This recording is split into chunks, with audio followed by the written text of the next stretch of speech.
Ahora hablaremos de la matriz de referencia del lenguaje en el grado séptimo y primero comenzaremos con el proceso de lectura.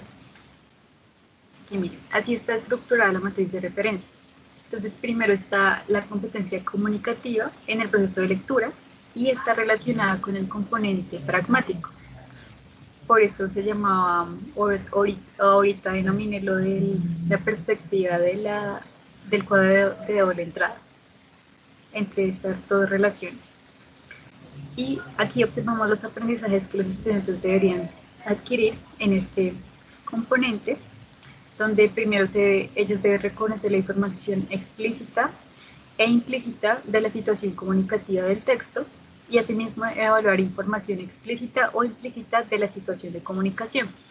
Esto lo realizan y se observa a través de las evidencias que identifican y caracterizan las perspectivas de quien habla o es el connotador del texto.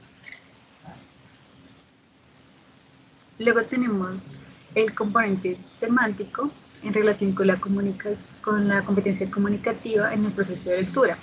Aquí los estudiantes tienen aprendizajes como el reconocimiento de la información explícita, también identifican y deducen información para construir sentido global del texto, y por último relacionan textos y movilizan saberes previos para ampliar referentes y contenidos. Algunas evidencias que se ven en este proceso es que ellos pueden jerarquizar y clasificar e incluso pueden identificar las secuencias de acciones o eventos con base a algunas preguntas que identifican como el qué, quiénes, cuándo, dónde, por qué y cómo que el mismo texto posee. Asimismo, elaboran hipótesis de lectura global sobre los textos que leen e igualmente identifican el sentido de una palabra o expresión para entender el significado global.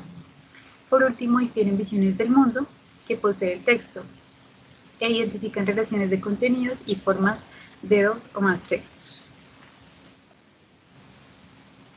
En este último componente de este proceso de lectura vemos el aprendizaje que los estudiantes deben obtener como la identificación de la información sobre la estructura explícita del texto.